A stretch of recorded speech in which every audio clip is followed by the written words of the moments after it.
आज का हमारा विषय जो है वो यूनिट 3 है, तत्वों का वर्गीकरण और उनके गुण धर्मों में आवर्तता।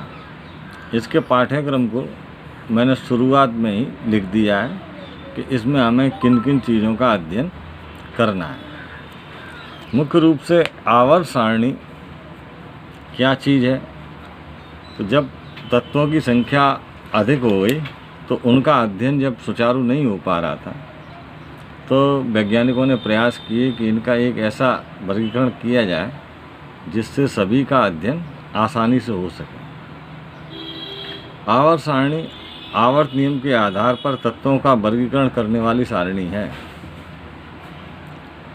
जिसमें लगभग समान गुण प्रदर्शित करने वाले तत्वों को एक निश्चित ऊर्ध्वाधर समूह में स्थान दिया गया है। यह आवर्त सारणी की पूर्ण परिभाषा है। आवर्त सारणी जो आज हम लोग देखते हैं उसका आधुनिक स्वरूप है, और ये आधुनिक स्वरूप एकदम से ही प्रभाव में नहीं आया। इसका भी बड़ा क्रमिक विकास हुआ। सर्वप्रथम लोगों ने धातु और अधातु में तत्वों को बांटने की कोशिश की। ये पहला प्रयास था वर्गीकरण का। उन्होंने देखा कि मुख्यतः जो तत्व होते हैं वो धातु और अधातु के रूप में बटे हुए होते हैं। धातुएं जिनमें विद्युत चालकता, तन्यता, आघात वर्धनीयता आदि के गुण होते हैं, इन्हें धातु उन्होंने कहा, जैसे sodium, copper, silver, zinc, gold आदि। और अधातु वे तत्व थे जिनमें इस प्रकार के गुण नहीं पाए जाते थे। वो भंगुर होते थे, यानी चटकने वाले। इनमें सुगठितता नहीं होती थी। इनके ऑक्साइड प्राय कैसे होते थे? अम्लीय, जैसे सल्फर, फास्फोरस, कार्बन, आयोडीन आदि। लेकिन जब कुछ तत्व ऐसे प्रकाश में आए जिन्होंने धातु और अधातुओं के दोनों के ही गुण प्रदर्शित होते थे, तो ये प्रयास हल्का पड़ गया। बाद में इन्हें उपधातु के रूप में परिभाषित किया गया। कुछ तत्व ऐसे होते हैं जिनमें धातुओं और अधातुओं दोनों के गुण प्रदर्शित होते हैं। ऐसे तत्वों को उपधातु कहा गया, जैसे सिलिकॉन, जर्मेनियम, आर्सेनिक, एंटीमनी आदि। दूसरा जो महत्वपूर्ण प्रयास था वो डोबे राइनर के द्वारा 1817 में किया गया। इन्होंने तीन तत्वों के एक त्रिक या ट्राइड बनाए। इन्होंने बताया कि बीच में जो तत्व है उसका औसत परमाणु भार आगे और पीछे वाले तत्वों के औसत के बराबर होता है। लेकिन ये प्रयास भी सभी तत्वों को परिभाषित करने में असफल रहा।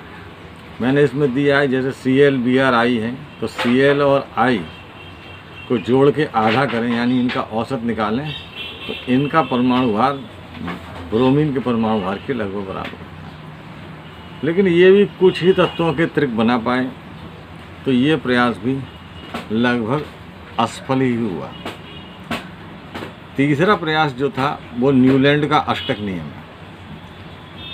1864 में न्यूलैंड्स ने सभी तत्वों को उनके परमाणु भारों के बढ़ते हुए क्रम में व्यवस्थित किया, तो उन्होंने पाया कि हर 8वें तत्व के गुण पहले तत्व के गुणों से मेल खाते हैं। तो उन्होंने इसे अष्टक नियम के रूप में सबके सामने प्रस्तुत किया।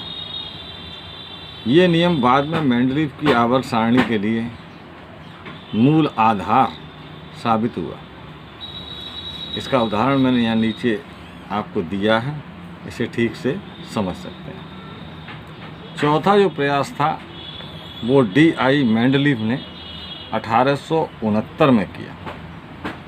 इन्होंने तत्वों और यौगिकों का तुलनात्मक अध्ययन किया। काफ़ी समय अध्ययन करने के बाद इन्होंने दो चीज़ें मुख्य रूप से निष्कर्ष निकाले।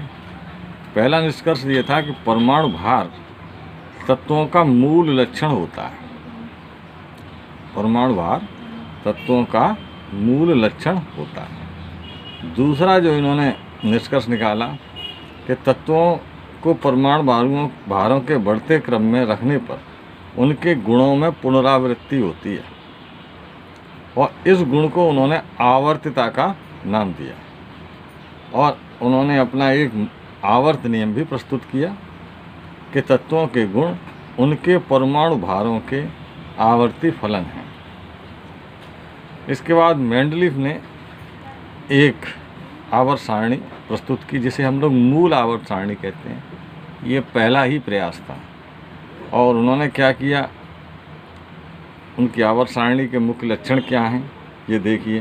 नंबर 1, आवर्त नियम के आधार पर मेंडलीफ ने तत्वों को परमाणु भारों के बढ़ते हुए क्रम में 10 क्षैतिज पंक्तियों में व्यवस्थित किया और इन्हें सीरीज यानी श्रेणी के रूप में बताया गया।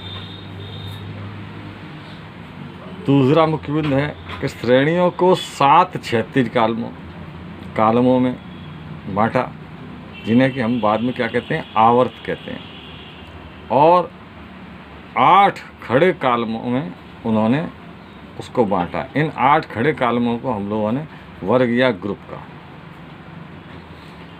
यह वर्गीकरण करते हुए तीसरा मुख्य बिंदु ये है कि ये ध्यान रखा गया कि रासायनिक गुणों में समानता रखने वाले जो तत्व हैं वो एक साथ आएं, और इस बात को ध्यान रखते हुए उन्होंने कहीं कहीं परमाणु भारों के क्रम में भी बदलाव किया और कुछ स्थानों को रिक्त भी छोड़ दिया। मेंडलीफ का ऐसा मानना था कि जो रिक्त स्थान उन्होंने छोड़े हैं उनमें बाद में कुछ तत्व ज्ञात होकर के आएंगे। चौथा मुख्य बात ये थी कि रिक्त स्थान के अज्ञात तत्वों के गुणों का मेंडलीफ ने पूर्वानुमान लगा के बता दिया था कि ये तत्व जब ज्ञात होंगे तो इनमें ये गुण पाए जाने चाहिए। ये इनकी वर्गीकरण टेबल के आधार पर था और आज की बात करें तो अब तो इन सभी तत्वों की खोज हो चुकी है। ये बहुत गौर करने वाली बात है, 5वां पॉइंट, कि मेंडलीफ के समय में लगभग 60 या उससे भी कम तत्व ज्ञात थे। आज हमारे पास 118 हैं, लेकिन तब लगभग 60 से भी कम थे और अक्रिय गैसें बिल्कुल भी प्रकाश में नहीं आई थी। तो मेंडलीफ का जो प्रयास था वो इन्हीं तत्वों के लिए था, अक्रिय गैसों के लिए नहीं था। इसलिए उनके इस मूल सारणी में न तो अक्रिय गैसें आपको मिलेंगी और ना 60 से ज़्यादा तत्व आपको मिलेंगे। आज का विषय मैं यहीं तक रखूँगा, क्योंकि अगले में हमें आपको आधुनिक आवर्त नियम के विषय में बताएंगे और जो मेंडलीफ का मूल आधार था उसमें जो परिवर्तन हुआ उसके बारे में बताएंगे, और फिर पुनः मेंडलीफ ने क्या प्रयास किया अपनी आवर्त सारणी को संशोधित करने में वो आपको बताएंगे। आप इस वीडियो को देख करके इसे ठीक से समझने की कोशिश करें। उम्मीद करता हूँ कि विषय आपकी समझ में आएगा। इसके नोट्स भी मैं इसके साथ ही अलग से डाल दूँगा। पहले उन नोट्सों को देखें, समझें, पढ़ें और फिर वीडियो को बार बार चलाकर ठीक से अभ्यास कर लें। धन्यवाद।